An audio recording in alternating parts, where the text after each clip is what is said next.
أعوذ بالله من الشيطان الرجيم. بسم الله الرحمن الرحيم. ونادى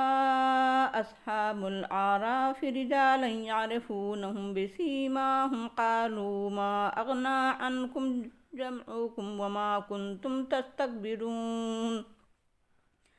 أهؤلاء الذين أقسمتم لا ينالهم الله برحمة ادخلوا الجنة لا خوف عليكم ولا أنتم تحزنون ونادى أصحاب النار أصحاب الجنة أن أفيضوا علينا من الماء أو مما رزقكم الله قالوا إن الله حرمهما على الكافرين الذين اتخذوا دينهم لهوا ولعبا وغرتهم الحياة الدنيا فاليوم ننساهم كما نسوا لقاء يومهم هذا وما كانوا بآياتنا يحجدون ولقد جئناهم بكتاب فصلناه على علم هدى ورحمة لقوم يؤمنون هل ينظرون إلا تأويله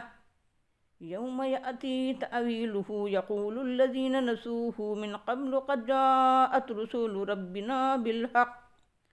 فهل لنا من شفعاء فيشفعوا لنا أو نرد فنعمل غير الذي كنا نعمل قد خسروا أنفسهم وضل عنهم ما كانوا يفترون. اور اصحاب اعراف کچھ بڑے لوگوں کو ان کی پریشانیوں کے آثار سے پہچان لیں گے اور ان کو آواز دے کر کہیں گے تمہاری پارٹی نے تم کو کوئی فائدہ نہیں پہنچایا اور نہ ان چیزوں نے جن کی وجہ سے تم تکبر کرتے تھے. کہ یہی ہیں وہ لوگ جن کے متعلق تم قسمیں کھا کر کہتے تھے ان کو اللہ اپنی رحمت سے نہیں نوازے گا. ان سے کہہ دیا گیا جنت میں داخل ہو جاؤ، تم پر کوئی خوف نہیں ہے اور نہ تم رنج و غم میں مبتلا ہوگے. اور اہل دوزخ اہل جنت کو پکاریں گے کہ تھوڑے سے پانی سے ہمیں فیض پہنچاؤ یا اس رزق میں سے جو اللہ نے تم کو عطا کیا ہے. وہ کہیں گے یہ دونوں چیزیں اللہ نے منکروں پر حرام کر دی ہیں جنہوں نے اپنے دین و مذہب کو کھیل کود بنا رکھا تھا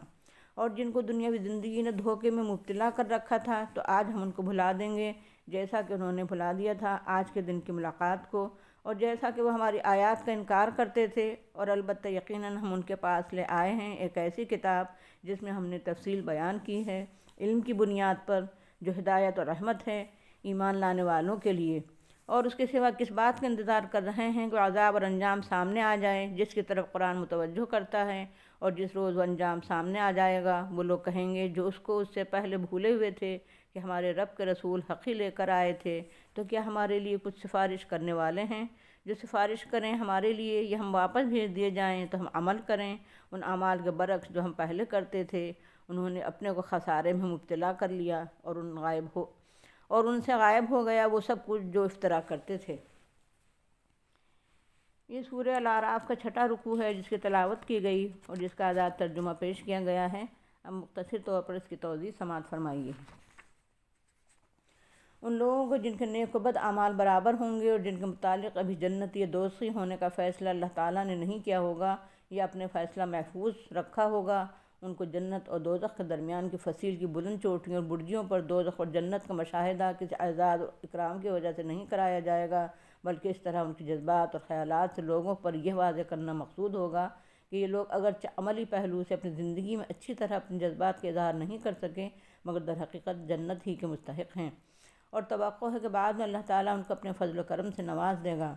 دوسری اور بڑی وجہ یہی سمجھ میں آتی ہے کہ جو کچھ آخرت میں پیش آئے گا وہ اللہ کے اذن ہی سے پیش آئے گا، اس لیے اس کو آج دنیا میں لوگوں کی ہدایت کے لیے قرآن میں محفوظ کر دیا گیا تاکہ لوگوں میں جنت کا شوق اور دوزخ کا خوف پیدا ہو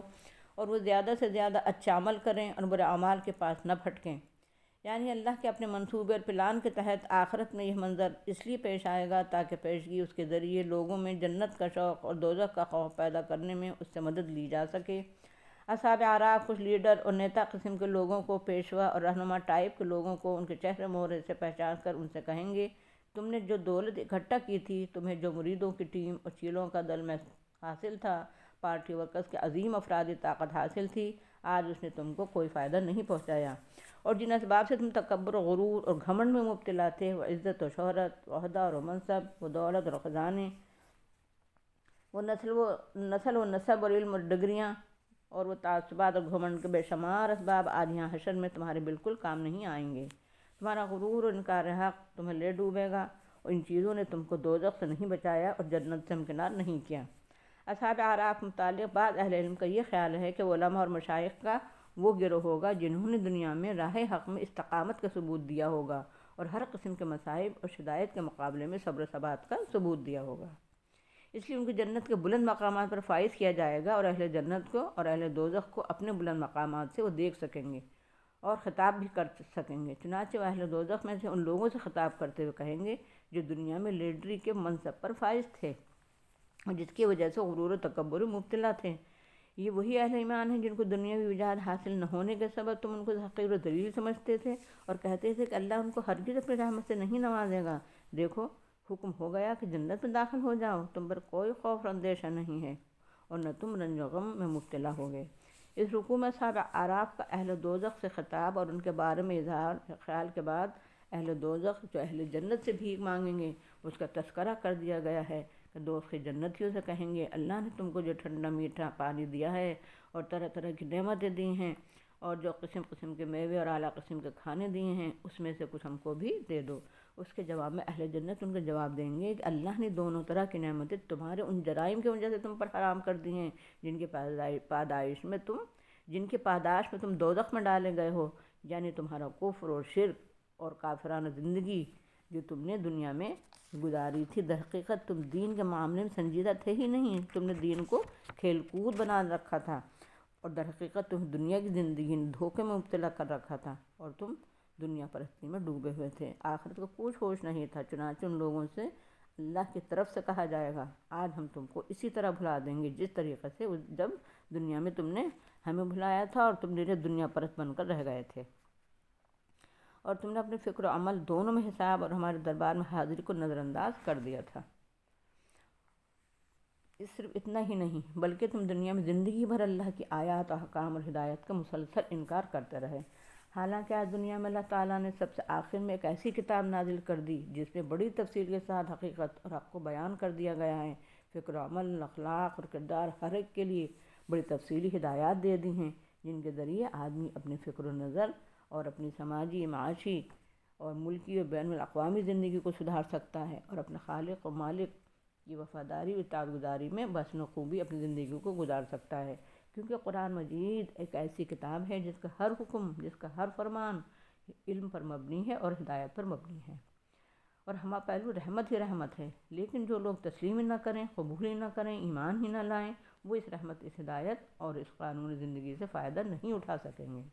آخر قریش کے لوگ، ہر قوم اور ہر قبیلے کے لوگ دعوت اسلامی اور پیغام قرآنی کو تسلیم کیوں نہیں کرتے ہیں؟ جہاں تک کہ دلائل و شواہد اور علامات اور نشانوں کا تعلق ہے وہ کائنات کی ہر چیز میں، یعنی جس میں انسانی تک میں اور کتاب الہی کے ہر سطر میں موجود ہیں۔ کیا وہ اس انجام کا یا اس عذاب کا انتظار نہیں کر رہے ہیں جس کی طرف قرآن متوجہ کرتا ہے؟ اگر ایسا ہے تو اس انجام کا حال تو یہ ہے کہ جب وہ آ جائے گا تب وہ لوگ بھی جو اس کے منکر تھے اور جو اس کو بھولے ہوئے تھے انہیں بھی اقرار کرنا پڑے گا کہ ہاں ہم تسلیم کرتے ہیں اور اظہار حقیقت کرتے ہیں کہ اللہ کے رسول آئے تھے اور جو کچھ پیغام، ہدایت اور تعلیمات لے کر آئے تھے وہ سب کچھ حق ہی تھا، لیکن ساتھ ہی اپنے غلط ذہنیت کے تحت کہیں گے اور بڑے حسرت افسوس کے ساتھ کہیں گے کیا کچھ سفارش کرنے والے ہیں جو ہمارے لیے سفارش کر دیں، ہمارے کرتوت کے انجام میں بد سے ہمیں بچا لیں، یا کم از کم اتنا ہی ہو کہ ہمیں دوبارہ دنیا میں واپس بھیج دیا جائے۔ شیاطین جن اور شیاطین انس کے پیچھے ہم لوگ چلتے تھے، اللہ کے قانون ہدایت کے مطابق زندگی گزارنے کے بجائے ہم کتاب الہی کے خلاف اپنی یا اللہ کے علاوہ دوسروں کی مرضی پر چلتے تھے۔ اس کے برعکس اب ہم اللہ کے وفادار عبادت گزار بن کر رہیں گے، قانون اور احکام ہدایت کے بجائے اللہ کی کتاب اور اس کے رسول کی سنت اور شریعت کے مطابق زندگی گزاریں گے، لیکن صرف حسرت افسوس کے ساتھ تمنا کرنے اور آرزو میں مگن رہنے سے نہ دنیا میں کچھ کام چلتا ہے اور نہ آخرت میں کچھ کام چلے گا۔ حقیقت یہ ہے کہ جو لوگ اللہ کے پیغمبروں کی ہدایت کے برخلاف فکر و نظر اور عقائد و افکار رکھتے ہیں اور ان کی اتباع کے بجائے گمراہ لوگوں کی پیروی کرتے ہیں، وہ ہمیشہ کے خسارے اور گھاٹے میں ہیں۔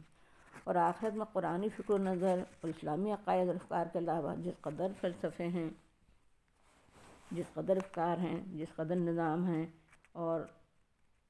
ادیان ہیں، وہ چونکہ اللہ کے اتارے ہوئے نہیں ہیں، اس لیے وہ سب گم ہو جائیں گے اور انسان کے کچھ کام نہیں آئیں گے۔ اسی طرح جس قدر غیر اسلامی اعمال ہیں اور غیر اسلامی سعی و جہد ہے، جن کو بروکار لانے کے لیے آدمی نے اپنی زندگی کھپائی ہوگی، وہ ساری سعی و فہم اور جد و جہد رائگاں ہو جائے گی۔